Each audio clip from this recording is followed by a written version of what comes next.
नमस्कार, दोपहर की नंबर 1 डिबेट में आपका स्वागत है। मैं हूं आपके साथ हिमांशु दीक्षित। एक तरफ कांग्रेस समेत पूरा ये जो आप देख रहे हैं इंडिया लाइन 24 के चुनाव में सत्ता पर दावेदारी ठोकता रहा है। पूरे चुनाव में बहुमत का दावा करने वाला विपक्ष 7वें चरण की वोटिंग खत्म होने से पहले ही अब हार मान चुका है। देखिए, नतीजे तो छोड़ दीजिए, एग्जिट पोल आने में भी अभी वक्त बाकी है। लेकिन कांग्रेस और विपक्ष चुनाव मैनेज होने का अब आरोप लगाने लगा है। एग्जिट पोल की बहस से बच रहा है, सीधे सीधे मान रहा है कि चुनाव हार चुके हैं, मोदी सत्ता में आने वाले।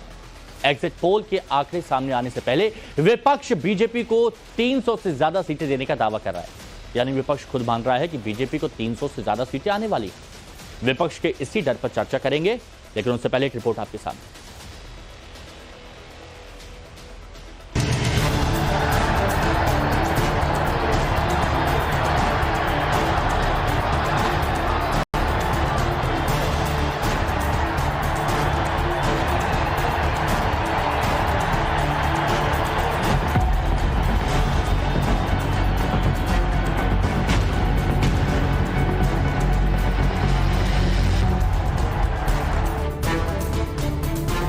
देश के दक्षिणी हिस्से में पीएम नरेंद्र मोदी ध्यान साधना में है। देश को आखिरी चरण की वोटिंग खत्म होने और एग्जिट पोल के आने का इंतजार है, लेकिन इन दोनों ही बातों ने विपक्ष की नींद उड़ा दी है। 300 पार से लेकर सत्ता में आने तक का दावा करने वाले इंडिया अलायंस ने एग्जिट पोल से ही एग्जिट कर लिया है। तो क्या ये मान भी लिया है कि वो चुनाव हार चुके हैं? कोई भी बहस या कोई भी डिबेट जनता को थोड़ा ज्ञानवर्धन हो सके तो ठीक है। अब इसमें क्या ज्ञानवर्धन होगा कि वहां हम मुर्गे लड़ा रहे हैं? ये तो कोई समझ में आती नहीं है बात कि कोई मुद्दा नहीं है। जिसने जिसको वोट दिया उसको मालूम है, और जिसको वोट मिला उसको 4 जून को मालूम पड़ जाएगा। तो अब ये स्पेकुलेशन करना मुझे नहीं लगता कि किसी पॉलिटिकल पार्टी को इसमें पड़ना चाहिए। ये चुनाव जनता वर्सेस मोदी था और जनता ठगी गई है। 2 ठगों ने देश को ठग लिया है, चुनाव को हैक कर लिया है। 4 तारीख को ये 300 पार के आंकड़े दिखाकर आप भी शोर मचाएंगे कल से, और ये चुनाव इन्होंने जीत लिया है। अब तो सुप्रीम कोर्ट ये बचा सकता है। अगर वीवीपैट से गिनती हो जाए तो इनका सुपड़ा साफ है, अन्यथा चुनाव लूट गया है।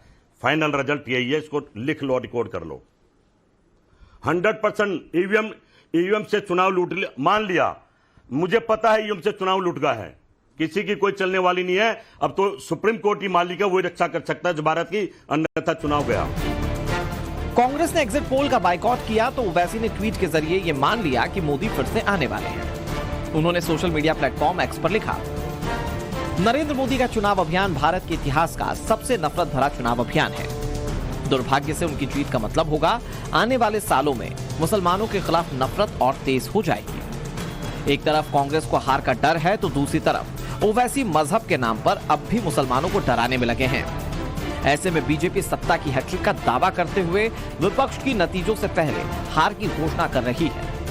कई समय से कांग्रेस पार्टी डिनायल मोड में आ रही। ये पूरा इलेक्शन ये कैंपेन करते रहे कि हमारा बहुमत आने जा रहा है, बहुमत आने जा रहा है। अब उनको भी स्थिति मालूम है, आने वाले एग्जिट पोल में इनकी प्रचंड हार होने वाली है, और किस मुंह से वो मीडिया को फेस करे। इसलिए एग्जिट पोल की पूरी एक्सरसाइज को ही नकार रहे हैं। चुनाव के नतीजे आने से पहले ही हार स्वीकार कर ली है, और उनको ये दिख गया है कि उनके हाथ से बाजी निकल चुकी है। वैसे तो कभी थी ही नहीं बाजी, लेकिन वो उन्होंने अपने हार को स्वीकार कर लिया है। और इतने दिन तक वो चुनाव में झूठ को प्रचारित करते रहे, झूठ के सहारे चले रहे। अब उनको मालूम है सच्चाई आने वाली है। नरेंद्र मोदी के साथ गरीब खड़ा है, और जब गरीब खड़ा होता है ना, तो वोट से ईवीएम से कहे थे फटाफट ने घना घन वोट निकलेगा, और जब घना घन निकलेगा तो लोगों की आंखें भी उसी तरह से टनाटन चौंकियाएगा। एक तरफ राहुल गांधी का खटाखट तो उसी अंदाज में बीजेपी का टनाटन। वोट किसके लिए गिरा है, किसको मिला है, बहस एक तरफ, लेकिन दूसरी तरफ चर्चा है तो नतीजों से पहले इंडिया अलायंस और कांग्रेस के मैदान छोड़कर भागने की। Bureau report, times now, Navbharat.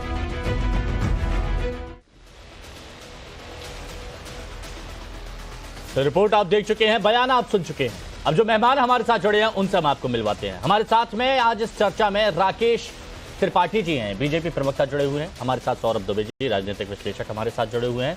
Faraz Kidwai साहब, समाजवादी पार्टी के प्रवक्ता हमारे साथ में हैं। मेहरुद्दीन रंगरेज साहब AIMIM के प्रवक्ता हैं और सैयद जावेद साहब, राजनीतिक विश्लेषक हमारे साथ में जुड़े हुए हैं। आप सभी का बहुत बहुत स्वागत है।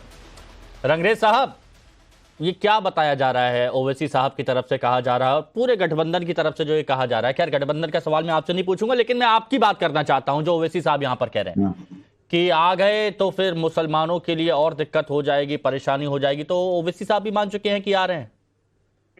देखिए, मैं एक बात कहना चाहूंगा। 2014 के बाद से जितने मुसलमानों पे बुलडोजर की कार्रवाई से लेके एनकाउंटर की कार्रवाई से लेके उनको पिछड़ा बनाने की वजह ले जाने की तरफ उनको और हाशिए पे ले जाने के लिए, राजनीति में भी हाशिए पे ले गए भाजपा की सरकार में एक भी मुसलमान MLA नहीं है, ना कोई MP और ना मोदी जी की कैबिनेट में कोई मुसलमान है।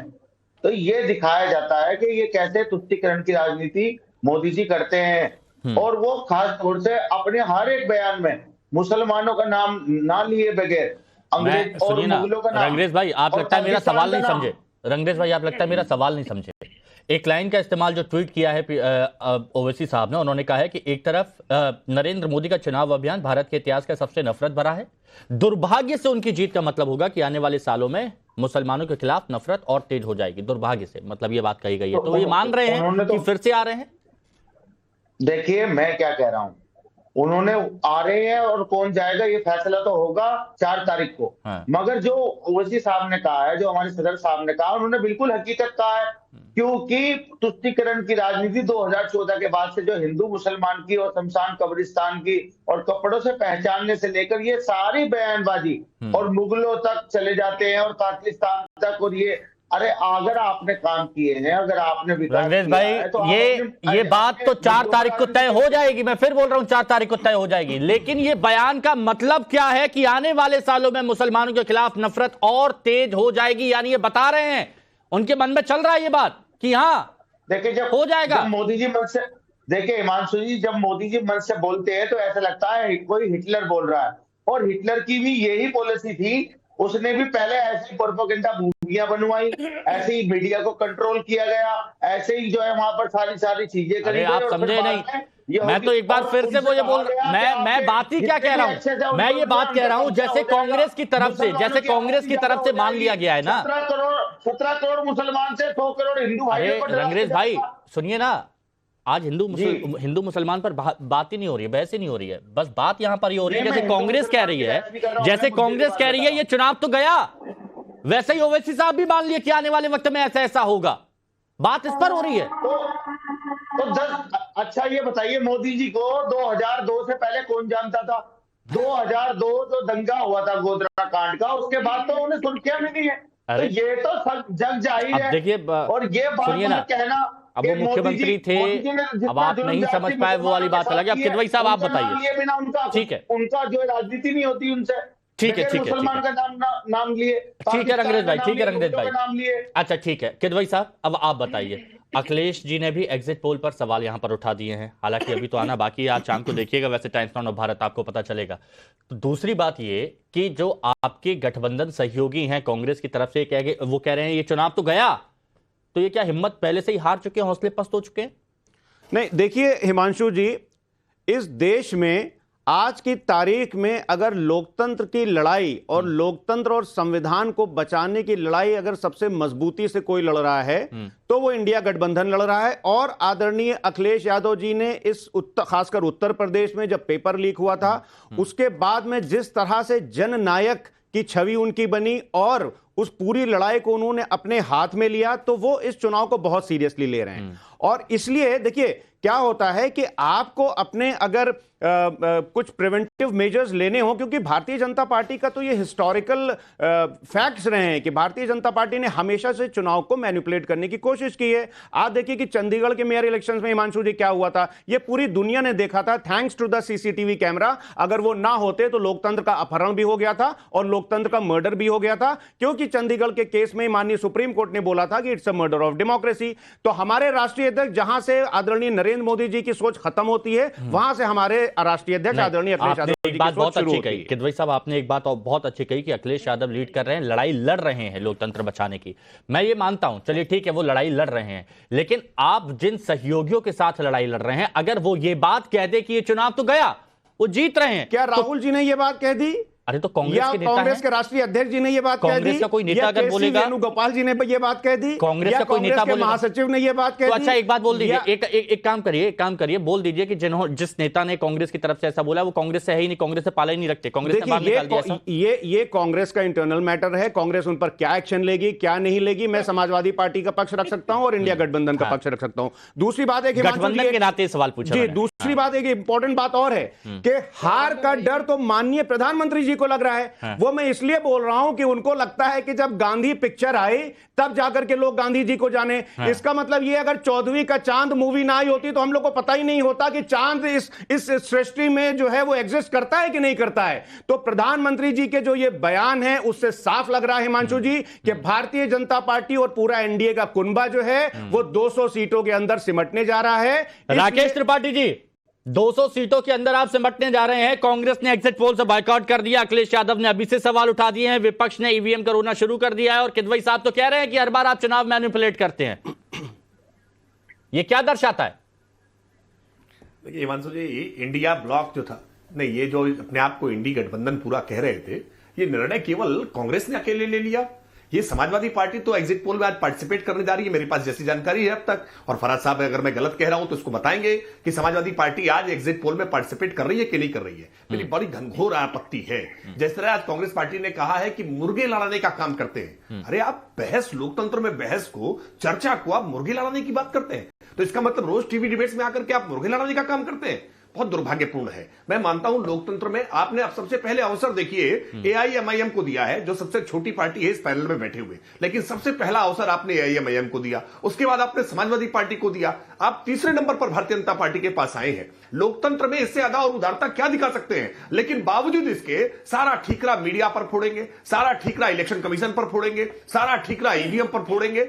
ये तरीका ठीक नहीं है। बेहतर है कि आप अपनी पॉलिसीज को एनालाइज करिए, बेहतर है कि आप अपने कैंपेन को एनालाइज करिए कि आखिरकार क्या कारण है कि आपका कैंपेन फिर धरातल पर इस समय दिखाई पड़ रहा है, धूल खाता हुआ दिखाई पड़ रहा है। इस बात को विचार करिए कि क्यों नरेंद्र मोदी जी का प्रभाव लगातार जनता के बीच में और गहरा होता हुआ और प्रभावकारी दिखाई पड़ रहा है। इस बात को स्वीकार नहीं करना चाहते हैं कि ये नकारात्मक कैंपेन के साथ थे, हम सकारात्मक कैंपेन के साथ थे। प्रो इनकम्बेंसी दिखाई पड़ रही है और एक भारी मात्रा में नरेंद्र मोदी जी के प्रति जो विश्वास था, जो आस्था थी, जो मोदी की गारंटी है, उस पर लोगों का भरोसा, वो आज के चरण के 7वें चरण का जब वोट पड़ रहा है तो उसमें भी दिखाई पड़ रहा है। ठीक है, बोलिए। बहुत धन्यवाद करूंगा इस देश के मतदाताओं का जिन्होंने बड़ी संख्या में घर से बाहर निकल करके मौसम। जावेद भाई एक मिनट रुकिएगा, तुरंत आ रहा हूं। हिमांशु जी देखिए इसको एक मिनट, नहीं फराज साहब से, किदवई साहब से एक सवाल और पूछ लीजिएगा, किदवई साहब से एक सवाल और पूछ लीजिएगा। ये इलेक्शन फ्री फेयर हुए हैं ना, बाद में कोई टीका टिप्पणी तो नहीं करेंगे ना? अरे तो वो तो बोल रहे हैं कि आप लोगों ने मैनिपुलेट करने की कोशिश की है, बाद में कोई टीका टिप्पणी नहीं करेंगे। देखिए मैं दोनों, वैसे सवाल बहुत सटीक है हिमांशु जी, मैं राकेश भाई के दोनों सवालों का जवाब दूंगा। राकेश जी बहुत अच्छे प्रवक्ता हैं, हमारे बड़े अच्छे मित्र हैं। पहली बार इन्होंने कहा कि भारतीय जनता पार्टी जो है वो सकारात्मक इन्होंने इलेक्शन कैंपेन किया। अरे साहब, जब हम लोग बात करते थे कि महंगाई बढ़ रही है तो प्रधानमंत्री जी क्या बोलते थे? ये आपकी भैंस खोल ले जाएंगे। जब हम लोग बात करते थे कि अनएम्प्लॉयमेंट इस देश में चरम सीमा पर है तो प्रधानमंत्री जी बोलते थे ये आपके मंगलसूत्र लेकर के मुसलमानों में बांट देंगे। जब प्रधानमंत्री जी से बात किदवई साहब, मैं बहुत विनम्रता के साथ ये बात कहूंगा, क्योंकि ये अगर हम ये सारी बातों को डिस्कस करेंगे तो बहुत लंबा वक्त हो जाएगा। सीधा सवाल जो पूछा गया उसका जवाब दे दीजिए, वही हमारा आज का टॉपिक है। फ्री फेयर इलेक्शन ये हुआ है कि नहीं हुआ है, आप लोग मानते हैं? क्योंकि रिजल्ट वाले दिन अगर ये बात फिर आई कि ईवीएम में गड़बड़ी की गई, ईवीएम खराब थी या फिर चुनाव सही नहीं था, अधिकारियों की मिलीभगत थी, तो ये आप बता दीजिए आज कि सही तरीके से हुआ है कि नहीं हुआ है चुनाव? देखिए हिमांशु जी, मैं फिर वही बोलूंगा कि भारतीय जनता पार्टी का जो पास्ट में ट्रैक रिकॉर्ड है चाहे वो सुप्रीम कोर्ट के निर्णय को पलट करके इलेक्शन कमीशन में अपनी मनमानी करना हो और या चंडीगढ़ का मॉडल हो, इनकी नियत में हमेशा बेईमानी भरी हुई है। मैं इनकी बात ही नहीं कर रहा हूं, मैं बीजेपी की बात ही नहीं कर रहा हूं, मैं ईसीआई की बात कर रहा हूं। आपके कार्यकर्ता चुनावों पर होंगे, मतदान केंद्रों पर होंगे, उनकी तैयारियां, जो सुरक्षा बल वहां पर तैनात किए गए थे, इलेक्शन कमीशन की तरफ से तैयारियां की गई थी, उस पर बता दीजिए प्लीज। अरे साहब, वो सही लगा आपको कि नहीं लगा? ईसीआई तो भारतीय जनता पार्टी की एक एक्सटेंडेड विंग है 100%। तो ये डिसाइड कर लिया आपने? आपके ये तो मैं पहले भी कहता था, आज भी कह रहा हूं। कितने कर्मचारी? अच्छा एक मिनट बस एक छोटी सी बात, सैयद जावेद भाई, मेरे को ये बात बताइएगा कि लाखों की तादाद में कर्मचारियों ने, लाखों की तादाद में कर्मचारियों ने काम किया, लाखों की तादाद में कर्मचारियों ने काम किया, सुरक्षा बल खड़े रहे, अधिकारी दिन रात लगे रहे, और अब ये कह दिया गया है कि ईसीआई तो बीजेपी का मोहरा है। मतलब सबकी मेहनत बर्बाद, अभी से ही ये सब शुरू हो गया।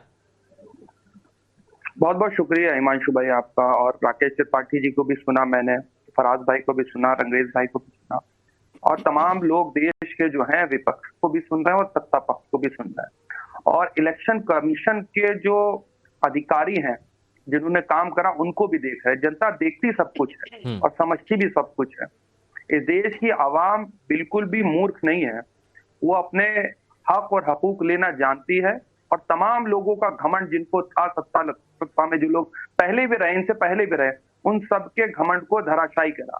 मैं जितनी जमीनी हकीकत देख पाया, इस वक्त जनता चुनाव लड़ रही थी और खास तौर पे सरकार के खिलाफ लड़ रही थी।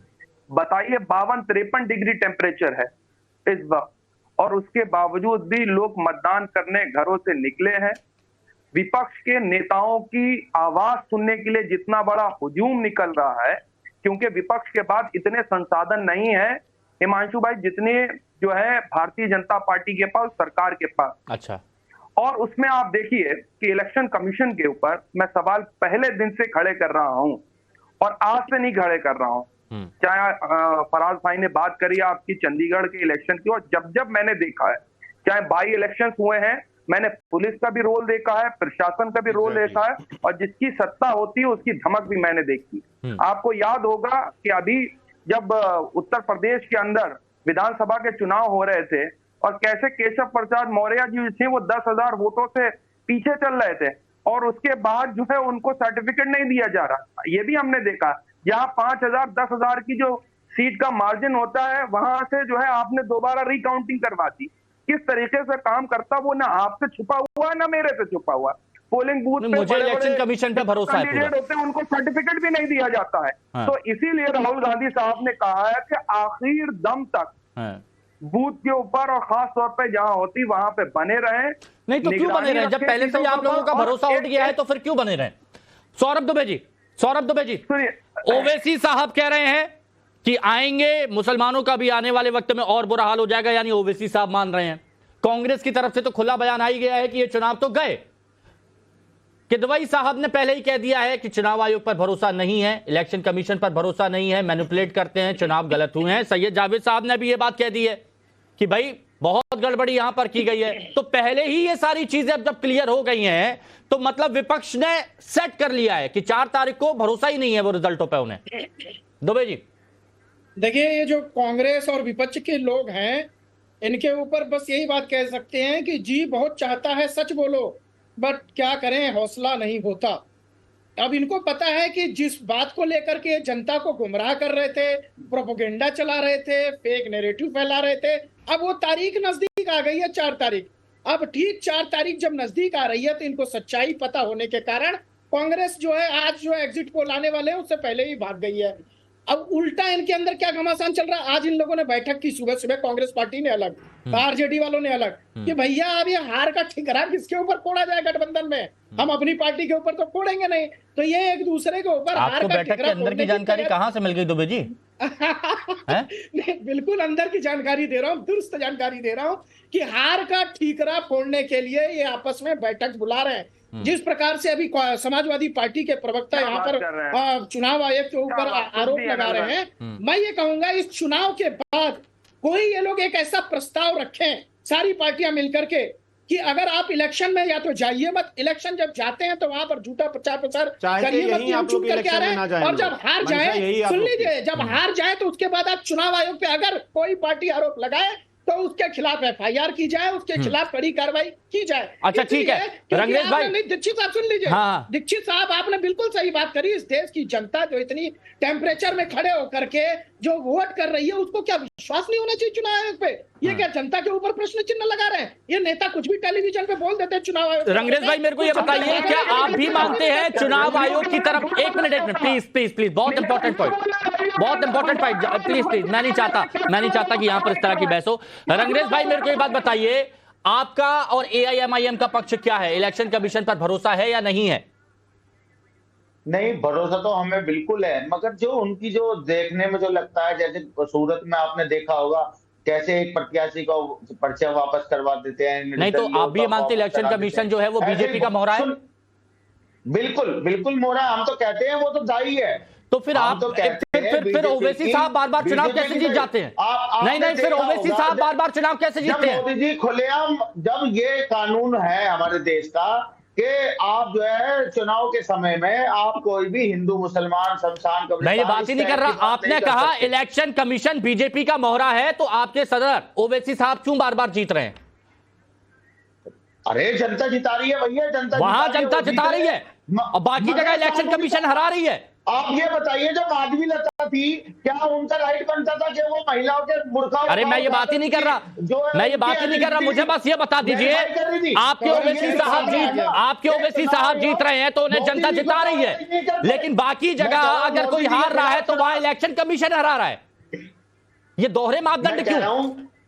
अरे भाई साहब, जब चुनाव आयोग के सामने कोई मामला जाता है और कांग्रेस के लोग भी जाते हैं और विपक्ष पार्टियों के लोग जाते हैं, तो ना तो मोदी जी को अभी तक ना तो उनकी चुनाव सभा पर रोक लगाई गई, ना उनके बयानबाजी पे रोक लगाई गई, ना उनकी रैलियों पर रोक लगाई गई। अरे ये तो मैं क्या मुद्दे की बात कर रहा हूँ, मैं क्या मुद्दे की बात कर रहा हूँ? किदवई साहब एक बार फिर से आप बताइए, किदवई साहब को लाइए प्लीज। आप करिए पोलराइज। मैं एक मिनट, फराज किदवई साहब ये बताइए, क्या ये तौर तरीका हो गया है कि वो बोलते हैं ना कि मीठा मीठा गप गप कड़वा कड़वा थू थू? नहीं, देखिए हिमांशु जी, क्या है कि एक जिम्मेदार नागरिक होने के नाते अगर कोई भी संस्था, कोई भी ऑर्गेनाइजेशन अगर कुछ कहीं पे गलत काम कर रही है तो उसको हमको उठाना पड़ेगा और उठाना चाहिए। फिर से मैं बोल रहा हूं, आपने इलेक्शन कमीशन पर सवाल उठाए ना? मैं इलेक्शन, सुनिए बात तो मेरी पूरी होने दी। इलेक्शन कमीशन पर मैंने सवाल उठाया और बिल्कुल उठाया और उठाता रहूंगा। चंडीगढ़ मॉडल से बड़ा आपके सामने और क्या मैं बस ये कहना चाह रहा हूं, मेरे को बस एक बात बताइए, कार्यकर्ताओं के लिए मैं ये पूछना चाहता हूं, आम जनता के लिए ये बात मैं पूछना चाहता हूं, जो लोग 52 डिग्री टेम्परेचर में अपने मताधिकार का इस्तेमाल करने के लिए मतदान केंद्र जा रहे हैं, आप उनसे ये कह रहे हैं कि इलेक्शन कमीशन मिला हुआ है, तो उनके मन में क्या चल रहा होगा कि क्यों जाते हैं वोट देने? जो लोग फिर वोटिंग परसेंटेज कम होगा। हिमांशु जी, जो लोग 52 डिग्री में मेहनत करके काम कर रहे हैं, जो सरकारी कर्मचारी हैं या अधिकारी हैं, वो तो भारतीय जनता पार्टी की सरकार से खुद इतना ज्यादा परेशान है कि भारतीय जनता पार्टी को सरकार को हटाना चाहते हैं, लेकिन इनके जो आका दिल्ली में बैठे हुए हैं, मुझे नरेंद्र मोदी जी को डायरेक्ट रिपोर्ट कर रहे हैं, वो किसी न किसी तरह से हिस्टोरिकल। मुझे बस ये बता दीजिए, आम जनता को आपने क्या संदेश दिया कि आप चुनाव में वोट देने जाएंगे मतदान केंद्रों पर, आपका मतदान जो है वो चुनाव आयोग बीजेपी को दे देगा, कोई मतलब ही नहीं बचता। आप ये कहना चाह रहे हैं इलेक्शन कमीशन पर सवाल उठा दिए, सुरक्षा बलों पर सवाल उठा दिए, ये तो एक अच्छा लोकतंत्र नहीं है ना। फिर लोकतंत्र पर भी आप सवाल उठाते हैं कि लोकतंत्र कोई धज्जियां उड़ गई। खराब तो हिमांशु जी भारतीय जनता पार्टी ने किया है। पिछली बार आप देखिए जब रामपुर में उपचुनाव हुए थे तो समाज, दुबे जी बता दीजिए, जवाब दे दीजिए। हाँ दुबे जी बोलिए। अरे मेरी बात तो पूरी कंप्लीट होने दीजिए। मैंने आपको पूरा वक्त दिया। पहले बता दें चुनाव आयोग ने सही काम किया है या गलत काम किया? अभी रिजल्ट नहीं आया है अखिलेश यादव जी का। अभी ये गलत काम किया है, चुनाव आयोग ने सही काम किया है या नहीं किया है वहां पे? क्योंकि रिजल्ट अगर आता है अखिलेश यादव जीतेंगे तो उसके बाद ये क्या कहेंगे, और अगर हारते हैं तो उसके बाद क्या कहेंगे? अभी तय करके चुनाव आयोग ने सही काम किया है कि नहीं किया है? देखिए सौरभ जी, एक राजनीतिक विश्लेषक अपने नीचे लिखते हैं, लेकिन विश्लेषण जो है वो ठीक से करते नहीं है। भारतीय जनता पार्टी कहां पे बेईमानी करती है? बोलिए, मैं ऑन रिकॉर्ड बोल रहा हूं। नहीं, वो सवाल प्लीज, मैं यहां पर जो रहता हूं ना, सुनिए ना किदवई साहब, मैं यहां पर कट टू कट यहां पर बात करता हूं, है ना, इसीलिए मैं कह रहा हूं वो सीधा सवाल था, सीधे सवाल का सीधा जवाब दे दीजिए। सवाल का सीधा जवाब ये है हिमांशु जी कि 545 में से 524 या 525 सीट पर ये बेईमानी नहीं करेंगे। ये बेईमानी कर सकते हैं जहां पे मार्जिन कम होता है। 2022 में बाराबंकी जिले में जो कुर्सी विधानसभा थी, वहां से हमारे प्रत्याशी को इन्होंने 250 वोट से हरा दिया, उनको सर्टिफिकेट नहीं दिया, लाठीचार्ज कर दिया पुलिस ने। रामपुर में जब उपचुनाव चल रहे थे तो जहां पर समाजवादी पार्टी एक बार फिर से लाठीचार्ज किए। अब एक बार ये फिर से दुरुपयोग होता है जो राकेश त्रिपाठी जी पता चल गया 4 जून को क्या होगा। देखिए सभी लोग एक मत में अपनी बात यहां पर खुलकर रख रहे हैं कि ईसीआई पर उनको भरोसा नहीं है, ईसीआई पर भरोसा नहीं है।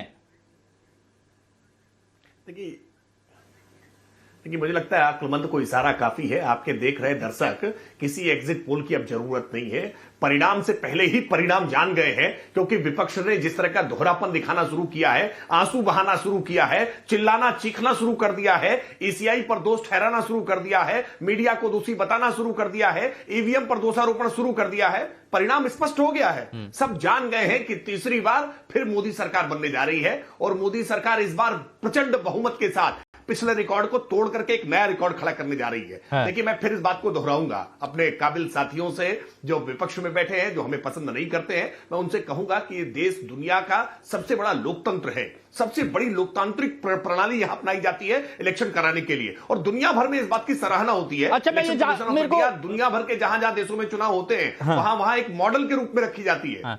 कैसे भरोसा करेंगे ये बताइए, कैसे भरोसा करेंगे रंगरेज भाई, इलेक्शन कमीशन पर कैसे भरोसा करेंगे?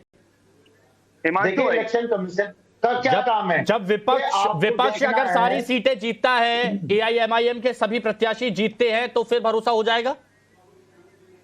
देखिए मैं क्या कह रहा हूं, भरोसा तो हमें जो है इलेक्शन कमीशन पे पूरा है, मगर जो मैं क्या कहना चाह रहा हूं, आप उस पर ध्यान ही नहीं लगाना चाह रहे। लगाता हूं, मैं कह रहा हूं जहां जहां पर बीजेपी अगर मगर की बात मत करिए, या अगर मगर लगा करके या पूरा गुड़गोबर कर देते हैं। आप भरोसा कर रहे हैं तो पूरा भरोसा करिए, और नहीं भरोसा कर रहे हैं तो स्वीकार कर लीजिए। योगी जी ने जब खुलेआम, और हेमंत बिस्वा शर्मा खुलेआम मंचों से कह रहे हैं हाँ मैं हिंदू मुसलमान करता हूं, उनकी चुनाव मैं तो एक बात कह रहा हूं, इलेक्शन कमीशन की तरफ से आंकड़े भी जारी किए जाएंगे कि कहां पर कितनी कार्रवाई की गई है। सुनिए ना, एक सुझाव है, इलेक्शन कमीशन की तरफ से आंकड़े भी जारी किए जाएंगे, जैसे उन्होंने बताया कितनी नकदी जब्त करी है, बाकी चीजें जो बताई गई हैं, किस किस पर कार्रवाई हुई ये भी बताया जाएगा। मैं तो कह रहा हूं एक आरटीआई भी डालिए आप अपनी तरफ से, आप अपनी तरफ से कोर्ट में भी जाइए कि भाई इन पर क्या कार्रवाई की गई है। ये एक जिम्मेदार नागरिक होने का एक फर्ज है, आप लोग निभाइए, बहुत अच्छी बात है। लेकिन सैयद जावेद भाई,